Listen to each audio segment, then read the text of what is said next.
Hello student, आज की video में हम देखेंगे कि जो आपके बिहार यूनिवर्सिटी की सारी क्लासेस हैं वो इस चैनल पे होगा आपके।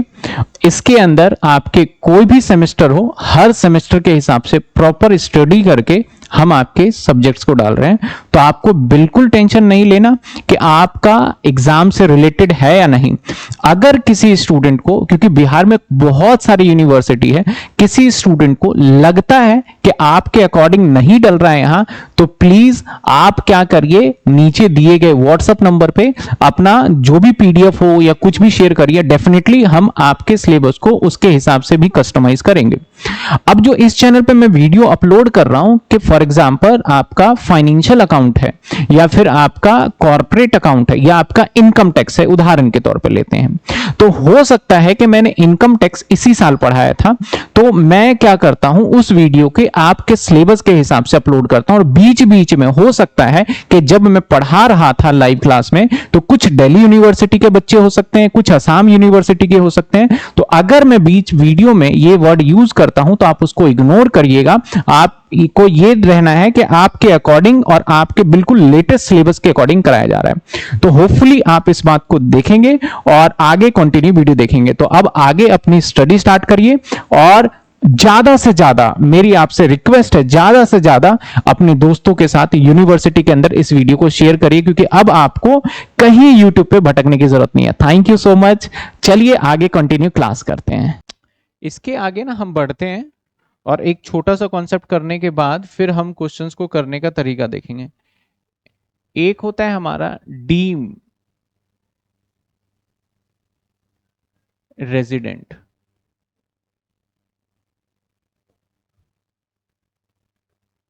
हमारा फाइनेंस एक्ट 2021 और 22 के अंदर सेक्शन हमारा 6(1) था पहले, 6 सबसेक्शन 1, तो इसके अंदर एक प्रोविजन ऐड किया गया और 6(1)A कर दिया। कई बार आप देखोगे ना, जैसे 6(1)A सेक्शन है तो इसका मतलब समझते हो क्या होता है, कि जैसे मैंने लिखा 6 का सेक्शन 6, इसका पहला पॉइंट, दूसरा पॉइंट, तीसरा पॉइंट, चौथा पॉइंट, पांचवा पॉइंट, ऐसे लिखते हैं ना। तो अगर ये मैं पांचवा बोलूं तो क्या होगा, सेक्शन 6 सबसेक्शन 5, सबसेक्शन क्या होगा हमारा 5। लेकिन अगर मुझे एक है, एक में मुझे कुछ बातें इसी से रिलेटेड है और मैं चाहता हूं कि लिखूं, इसी से रिलेटेड है, तो मैं एक और यहां इंसर्ट करूंगा 1A के नाम से। किस नाम से कर दूंगा, 1A। अब अगली बार चाहता हूं यार इसमें कुछ और इंसर्ट किया जाए, तो मैं कर दूंगा 1a। हाँ, मतलब कुछ और स्मॉल ए भी कर सकता हूं मैं। फिर मुझे लगता है कुछ और इंसर्ट किया जाए इसके अंदर और पॉइंट, तो मैं 1 जो तो चल ही रहा था उसमें मैं इस तरीके से रोमन आ जाऊंगा, तो क्लॉज आ जाता है। कई बार आप ऐसे भी देखोगे, सेक्शन सब सेक्शन 1 और फिर ऐसे करके 1 या ऐसे करके 2। तो ये क्या होता है, इसके अंदर सब पार्ट नंबर 2, तो सेक्शन, सबसेक्शन और क्लॉज क्या कहेंगे, सेक्शन, सबसेक्शन और क्लॉज कहेंगे। समझे बात। तो एक बार पढ़ने का तरीका आपको बस देखो, पेपर में कभी नहीं आएगा, लेकिन ऑल्दो आपको ये पता होना चाहिए। बहुत बच्चे ग्रेजुएट हो जाते हैं, उन्हें पता ही नहीं होता, बस सेक्शन तो बोल देते हैं लेकिन उन्हें पता नहीं होता, ठीक है ना। फिर क्लॉज के बाद आता है सब क्लॉज। इस तरीके से हमारा क्या होता है, पैरामीटर चलता है। तो अब जब मैंने आपका ईयर लिख दिया है तो आप समझ ही गए होंगे इस टाइम पे कौन सी गवर्नमेंट थी,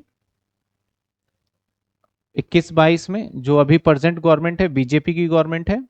तो इन्होंने ये सेक्शन इंट्रोड्यूस किया 1A, और इसके अंदर इन्होंने क्या कहा कि भाई ये जो सेक्शन 1A लेके आ रहे हैं कि हमें कुछ डाउट है, और क्यों लाया गया सेक्शन देखते हैं। जैसे मैं अगर बात करूं, ये पूरा, ये किसका मैप है बताओ, वर्ल्ड का मैप है। ये मैप मैंने लगाया वर्ल्ड का। अब इसमें आप हमारे हिंदुस्तान को ढूंढ सकते हो, कहां है, दिख रहा है इंडिया, कौन सा कलर ले, ब्लैक ले लेते हैं।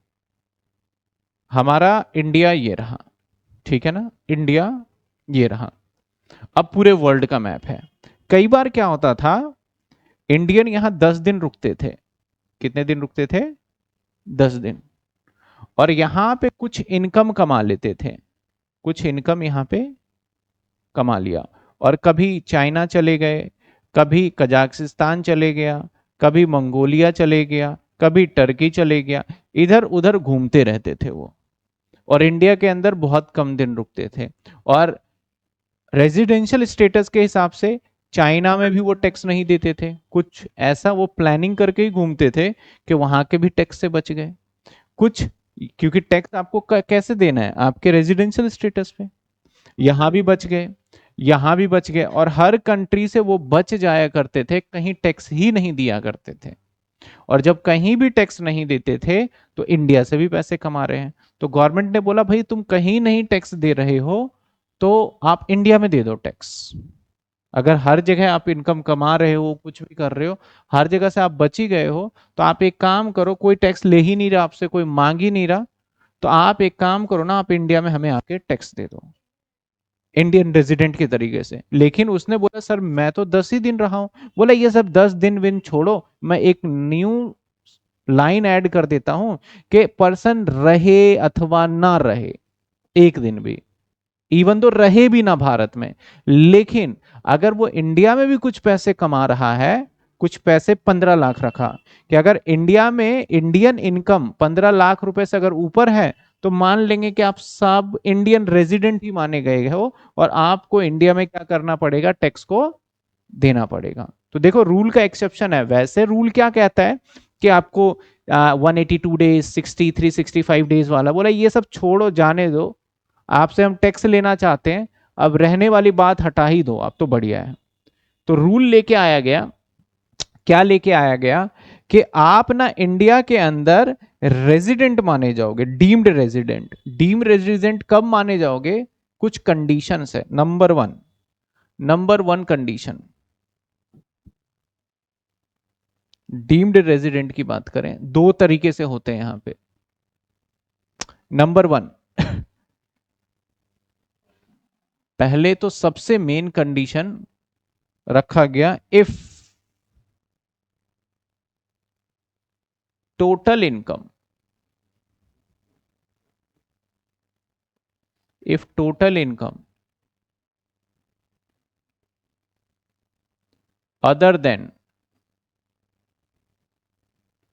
foreign income,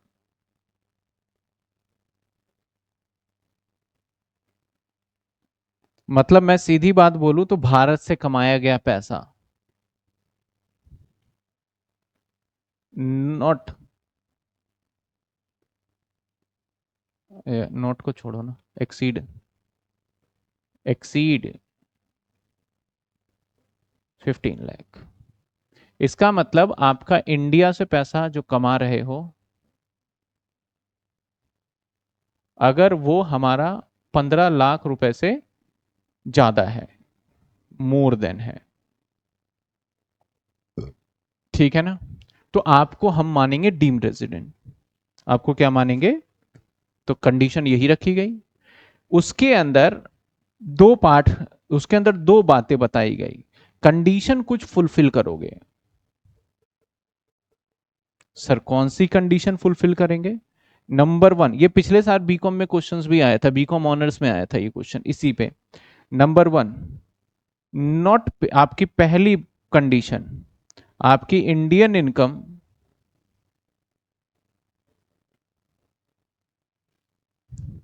मोर देन कितनी होनी चाहिए? 15 लाख, ठीक है, इंक्लूडिंग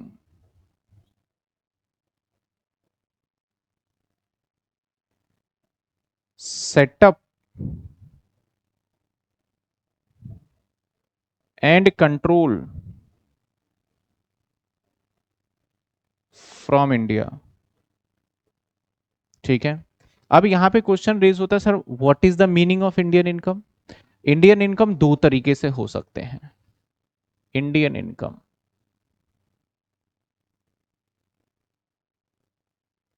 एक तो अर्न हो, एक तो क्या करा हो आपने, अर्न किया हो, कमाया हो इन इंडिया। दूसरा, अगर आपने सेटअप भी कर रखा है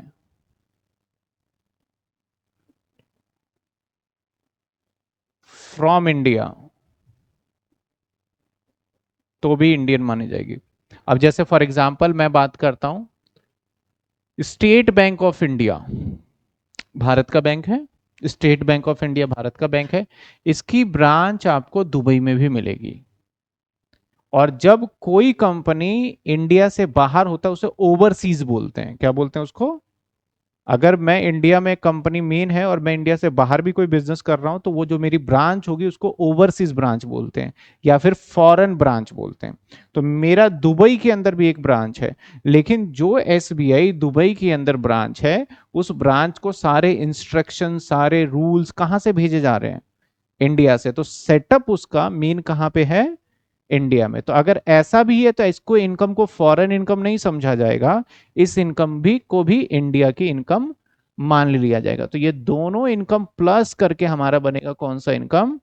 इंडियन इनकम। जैसे मान लो मैं इंडिया के अंदर कमाता हूँ 10 लाख रुपए, और 2 लाख रुपए मेरा एक ब्रांच है जो कि मान लेते हैं कि यूएस में है, वहां से कमाई गई। लेकिन वो सारे फैसले और सारे डिसीजन मैं इंडिया से ही करता हूँ, इंडिया से ही मैंने वहां पे इसी का ब्रांच बनाया था। तो मेरी इनकम वो इंडिया की ही मानी जाएगी, 12 लाख रुपए। या मैं बोलता हूँ 10 लाख वहां से, तो टोटल 20 लाख रुपए बन जाएगा। समझे बात आप? तो बोला गया पहली कंडीशन है कि आपको क्या करना है, इंडियन इनकम इतनी हो। दूसरा condition, not pay tax in other country। मतलब किसी अलग कंट्री में, अलग कंट्री का मतलब जैसे कि आपका सिंगापुर से पैसे कमा रहे हो, आप मलेशिया से पैसे, तो बहुत सारी ऐसी कंट्री ना, जैसे दुबई है, दुबई में टैक्स है ही नहीं, ठीक है ना? ऐसा सिंगापुर में भी, वहां पे भी टैक्स नहीं है। तो बहुत सारी ऐसी कंट्री है जहां पे टैक्सेशन है ही नहीं, या फिर हम वहां पे कुछ ऐसे एक्टिविटी करते हैं जिससे हमें टैक्स में पूरा रिलीफ दे दिया जाता है। तो अगर आपने कहीं अदर कंट्री में टैक्स नहीं पेड किया हो, मानते हैं कि अगर मेरी इनकम 15 लाख से ज्यादा है भारत की, और फॉरेन की भी इनकम मेरी हो रही है, और मैं वहां टैक्स भी पे कर रहा हूं, तब ये रूल अप्लाई नहीं होगा। मतलब मैं कहीं टैक्स भी नहीं दे रहा। और ये थर्ड, आप किसी अदर कोई डोमिसाइल, डोमिसाइल क्या होता है कि आपके पास दूसरी कंट्री की नागरिकता है, या आपने एक सर्टिफिकेट दे रखा है कि भैया मैं तो रहने वाला यहाँ का हूँ, वहां का सिटीजन, आप इंडियन ओरिजिन हो। या थर्ड में बता देता हूँ, आपका होना चाहिए इंडियन ओरिजिन। ठीक है, आपको क्या होना चाहिए? Indian origin.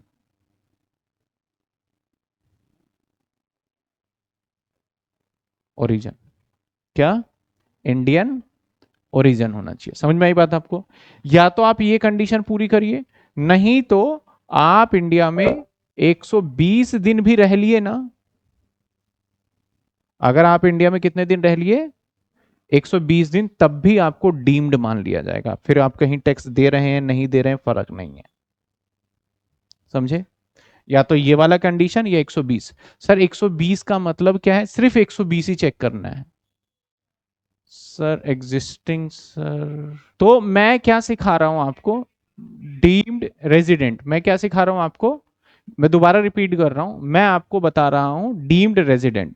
Sir deemed resident क्या होता है? डीम्ड रेजिडेंट का मतलब, ठीक है, मैं क्या बता रहा हूं आपको? डीम्ड रेजिडेंट, डीम्ड का मतलब क्या होता है कि सर आपको गवर्नमेंट ने बहुत सारे रूल्स बनाए हैं, उस रूल में फिट नहीं होते, सरकार बोलती है हम जानते हैं कि आप टैक्स नहीं देने वाले हो, लेकिन हमें कुछ कंडीशन लगा के हम आपसे टैक्स वसूलना चाहते हैं। आपके ऊपर ये रूल अप्लाई नहीं हो रहा, लेकिन हमने कुछ रूल्स बनाए हैं और मान लेंगे कि आप डीम रेजिडेंट हो। उसके लिए कंडीशन क्या? अगर आप बाहर, आपकी इनकम, भारत की इनकम 15 लाख रुपए से ऊपर है, तो हम आपको मान लेंगे कि आप डीम्ड रेजिडेंट हो। लेकिन उसमें कुछ कंडीशन फुलफिल होना करना पड़ेगा कि आपने ऐसा किया हो कि भारत के बाहर आपने कोई भी टैक्स ना दिया हो और आप इंडियन ओरिजिन हो। ऐसे केसेस में आपको डीम्ड रेजिडेंट माना जाएगा।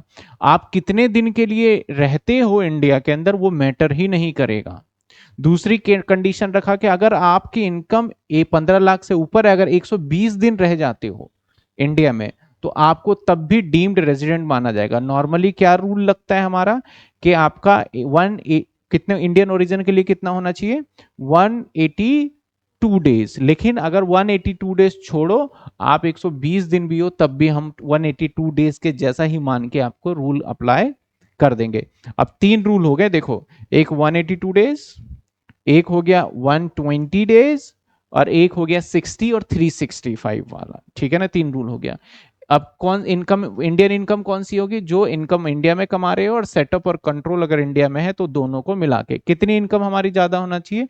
तो जब कभी भी ये कंडीशन पूरी होगी ना, तो हम आपको ऑलवेज सिर्फ रेजिडेंट बोल रहे हैं, और वैसे नॉर्मली आपको हम एक स्टेटस देते हैं NOR हो गया आप, क्योंकि एडिशनल कंडीशन पे हम बात नहीं कर रहे, ऑर्डिनरी रेजिडेंट नहीं बोल रहे, सिर्फ आपको बोलेंगे नॉन ऑर्डिनरी रेजिडेंट ही बनोगे आप, दूसरा उसके अंदर कुछ नहीं है। ठीक है ना, क्या बनोगे आप, नॉन ऑर्डिनरी रेजिडेंट बनोगे। फिर से मैं रिपीट कर दूं, अगर मेरी इंडियन इनकम 15 लाख रुपए से ज्यादा बन रही है, फॉरेन इनकम को छोड़ करके 15 लाख से, तो मैं अगर इंडिया में नहीं भी रहता हूं, तब भी मुझे क्या कंसीडर कर लिया जाएगा, डीम्ड रेजिडेंट। आप इतना याद रखना, वैसे लॉ के अंदर ये दोनों प्रोविजन लिखे हैं, लेकिन आपको याद रखना है कि भैया 15 लाख से ऊपर हमारी इनकम एक्सीड नहीं होनी चाहिए। क्या समझ में आई बात आपको। तो आप अगर फॉरेन इनकम कमा रहे हो और कहीं कंट्री में टैक्स नहीं दे रहे हो, तो अब आपको इंडिया में आके कुछ जगह पे टैक्स देना पड़ सकता है। इसी से रिलेटेड हमारा क्वेश्चन था, दैट इज क्या था हमारा, इंटर एम्प्लॉयमेंट, ये तो मैंने होमवर्क, ये था हमारा। ठीक है, मैंने बोला था मैं इसको आपको थोड़ा सा क्लियर करूंगा। कहता है R is an Indian citizen left India from first time, उससे पहले इंडिया में रहता था 21/9/2024 फॉर एम्प्लॉयमेंट पर्पस। कब गया, 21/9/2024 जर्मनी चला गया। During the previous year 25-26 he comes to India 5/5/2025 for 150 days, determine the residential status of R, assume the year 25-26 and 26-27, 2 सालों के लिए बताना है।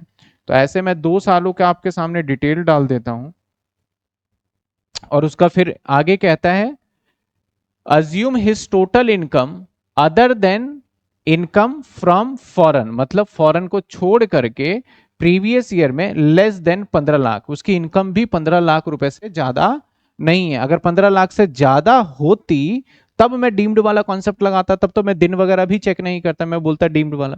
तो लेकिन वो तो है नहीं, तो यहाँ पे ये 15 लाख वाले का ये चक्कर था। तो कुछ बच्चों को ये समझ में नहीं आया होगा कि ये 15 लाख क्यों बोला है, तो मैंने बता दिया। तो आपको 2 साल का पूछा है, एक तो पूछा असेसमेंट ईयर 25-26 और एक 26-27। तो इंडिया फर्स्ट टाइम लेफ्ट करके गया कब, वो गया 21/9/2024। उसके बाद इस साल नहीं आया वो, इंडिया कब आया वो, 5/5/2025, वो तो अगला साल हो गया।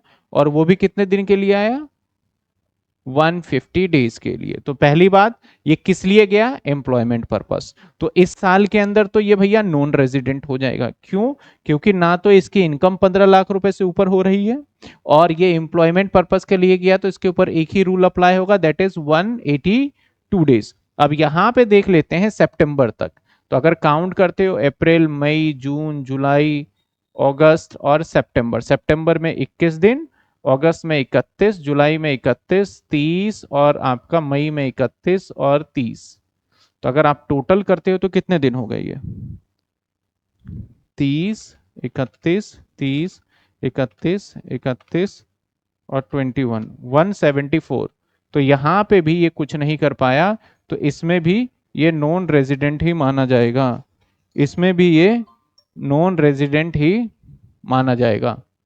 बताइए, क्लियर है, इसमें भी क्या माना जाएगा, ये नॉन रेजिडेंट ही माना जाएगा। अब मैं कुछ और भी क्वेश्चंस कराऊंगा, ये भी प्रैक्टिस हो जाएगा साथ के साथ। देखिए पहला क्वेश्चन ये है आपके सामने, आपके 10 ईयर के अंदर क्वेश्चंस जब अभी आएगा आपके पास 10 ईयर मिल जाएगा। कहता है mister x Indian actor want USA 1 अप्रैल 2024 फिल्म शूटिंग। तो अब देखो यहाँ पे दो चीजें हो गई कि मैं फिल्म शूटिंग के लिए अगर बाहर जा रहा हूं तो एम्प्लॉयमेंट ही एक तरीके से, ठीक है ना, मैं एम्प्लॉयमेंट मान के कंसिडर कर रहा हूं। Due to illness health he stay just after shooting, उसकी तबीयत थोड़ी सी बिगड़ गई और फिर उसने शूटिंग खत्म किया और फिर वहीं थोड़े दिनों के लिए वो रुक गया। कब गया था ये? अप्रैल 2024 में। ही कम बैक इंडिया 25 सितंबर 2024 को इंडिया आ गया। He got again to USA 8 दिसंबर को फिर से चला गया and return to India 15 Feb 2025 में आ गया। What is the his residential status assessment year 25 और 26 के लिए? तो अब देखिए मैं पहले पूरा साल एक क्रिएट कर दूं आपके सामने। तो हुआ ऐसा कि भैया ये 1/4 को इंडिया छोड़ के गया, 1/4 को इंडिया छोड़ के गया 2024 में, और ये वहीं रहा। वापस कब आया इंडिया के अंदर? ये बैक 25 सितंबर। तो 25 सितंबर को वापस आया। तो सितंबर में 25, 26, 27, 28, 29, 30, तो कितने दिन? 6 दिन इंडिया में था सितंबर में। सितंबर के बाद फिर आया अक्टूबर, अक्टूबर में भी भाई इंडिया में था 31 दिन। अक्टूबर के बाद नवंबर आया, नवंबर में भी भाई इंडिया में था 30 दिन। उसके बाद दिसंबर, 8 दिसंबर, 8/12/2024 को फिर चला गया। तो यानी 8 दिन यहां रह गया दिसंबर के महीने में, है ना। उसके बाद फिर ये वापसी कब आया? वापसी आया फेब में। कब आया? 15 फेब 2025 में। तो 15 फेब 2025, और फेब के अंदर मंथ में कितने दिन होते हैं? 28 होता है। तो आपका कितने दिन हो गए? 15 माइनस में 28, अरे 15 माइनस 28, तो 13 दिन। कितने दिन? 13 दिन। 13 दिन कहाँ रह गया वो? फैब की अगर बात करें तो ये 13 डेज तो फैब में इंडिया में रहा, क्योंकि 15 जो है उसे भी काउंट करेंगे। 15, 16, 17, 18, 19, 20, 21, 22, 23, 24, 25, 26, 27, 28, तो कितने हो गए? 12 नहीं, 14 दिन होंगे। कितने दिन होंगे? 14 दिन। जो आया वो भी गिनेंगे, ठीक है।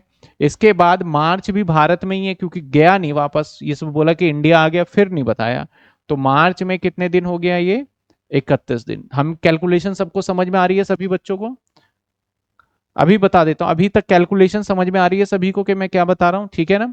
कैलकुलेशन आपको समझा दिया। अब टोटल डेज काउंट करते हैं। तो भैया हमारा डेज होता है 6 प्लस में 31 प्लस में 30 और प्लस में 8 और प्लस में 14। तो इंडिया में कितने दिन रहा ये? कितने दिन? कौन सा 31? एक minute. 6 plus 31 plus 30 plus 8 plus 14 और प्लस 31, ठीक है। अब 6 plus 31 plus 30 plus 8 plus 14 plus 31, ये 120 दिन रह रहा है इंडिया में। कितने दिन रह रहा है? 120 डेज रह रहा है इंडिया में। अब क्योंकि ये एम्प्लॉयमेंट पर्पस के लिए बाहर गया, अगर आप शूटिंग को मानते हो कि भैया ये तो काम के सिलसिले में ही गया है, तब तो इसके ऊपर सेकंड वाला जो कंडीशन है वो अप्लाई नहीं करेंगे हम, ठीक है ना, उस पर नहीं करेंगे। अगर सेकंड में इसके ऊपर अप्लाई कर देता हूं तब तो ये रेजिडेंट हो जाएगा भाई। तब क्या हो जाएगा ये? क्योंकि पिछले साल तो सब हमेशा इंडिया में रहता था। तो इसे हम कौन सा स्टेटस देंगे? Non resident. अब सवाल आता है सर पेपर में कैसे लिखना है? देखो एग्जाम में कैसे लिखना है, इसी चीज को यहाँ पे प्रॉपर तरीके से लिखा हुआ है। क्वेश्चन वही है, it is presume that prior previous year 24-25, हमने ये मान लिया कि पहले 24-25 में mister X are resident in India all the previous year, stay in India during previous year. तो पहले मैंने बताया कि भैया ये शूटिंग के सिलसिले में यानी फिल्म शूटिंग के लिए जा रहा है, तो मैंने ये बता दिया कि भाई मैं पहली बात तो ये बता दूं कि वो पहली बार भारत से बाहर गया, उससे पहले भारत में ही था। उसके बाद हमें डेज कैलकुलेट करना है। यहाँ पे 122 दिन कैसे हो गया? अच्छा 1 अप्रैल गया था, वो भी मेरे से क्या हुआ? मिस हो गया, क्योंकि 1 अप्रैल को गया था ना। तो फिर भी हमारा तो 120 ही हुआ था। एक दिन ये भी है, और कहीं मिस हो गया क्या? चलो 1 अप्रैल और 6 दिन, 31 दिन, 30 दिन, 8 दिन, 15 दिन। कौन सा? कहाँ पे? नवंबर में 8? मैंने 6 लिख दिया है क्या? 8 ही लिया, टोटल में 6 तो नहीं लिखा। एक बार टोटल कर। 15 दिन लिया ना वो, थोड़ा सा मैं क्वेश्चन में, ये 14 दिन ही है, ये 14 दिन होगा। क्योंकि थोड़ा क्वेश्चन में क्या था, प्रीवियस ईयर का एरर किया था। ये 14 ही होगा। तो हमारे टोटल डेज जो हो गए 121 दिन हो गए, ठीक है, थोड़ा मैं करेक्शन कर देता हूं, ये ठीक है, एक दिन भूल गए थे लेना अप्रैल का। अब ये तो हो गई आपकी कैलकुलेशन की पार्ट, ये कैलकुलेशन दिखाओगे, ठीक है। Mister X in India at least 60 days, mister X जो इंडिया का है वो क्या कहता है, at least 60 days actual stay 121 days during the previous year 24-25 and has been India at least 365 more for preceding year, तो हैंस ही इज रेजिडेंट। पहली बात यहां पे जो मैंने इसका आंसर लिखा है ये मान के लिखा है कि भैया वो एम्प्लॉयमेंट के लिए नहीं है, मैंने दोनों बातें बताई। आगे उसी को फिर मैंने बोला कि अच्छा इसको ऐसे भी बताया जा सकता है, he also satisfy the additional condition वगैरह सेटिस्फाई कर दिया, इसलिए मैं इसको आर ओ आर का एक मैं उपाधि दे दूंगा, रेजिडेंट एंड ऑर्डिनरी रेजिडेंट का, ये बता दिया। इसके बाद he did not out of India employment purpose, मैंने ये भी लिख दिया कि हम ये मान रहे हैं कि वो एम्प्लॉयमेंट पर्पस के लिए नहीं गया। लेकिन अगर आप नोट, अगर वो गोइंग करता है शूटिंग के लिए related employment purpose, stay in India 120 days fall in the category non resident, मैंने दोनों बातें बता दी यहां पे। तो अगर ऐसा कोई सिचुएशन आता है आपके सामने तो आपको दोनों वे में आंसर लिख के एग्जामिनर को क्लेरिफाई करना पड़ेगा। अब ऐसा नहीं है सर एक ही कर दें, दोनों करोगे तभी आपको फुल मार्क्स मिलने वाला है। तो कैसे करना है, सबसे पहले आपको डेट जो डेज है उस डेज को न्यूमेरिकल वाइज यहां पे प्रेजेंट इस तरीके से करना है। आपने जो टेबल बना के या फिर ग्राफ बना के मैंने सिखाया उससे उनको मतलब नहीं है, वो तो आपका रफ वर्क हो गया, यहां पे करना है। और साथ के साथ बेहतर होगा कि आप दोनों स्टेटस के आप रूल्स भी लिख दो। अभी और भी आगे देखते हैं, वो इंडिया के बाहर गया नहीं ना दोबारा, तो मार्च में ये तो अजम्पशन करो कि भारत में ही होगा। अभी मैं जब तक एक दो क्वेश्चन नहीं करूंगा ना तो आपको समझ में नहीं आएगा लिखना कैसे है एक्चुअल।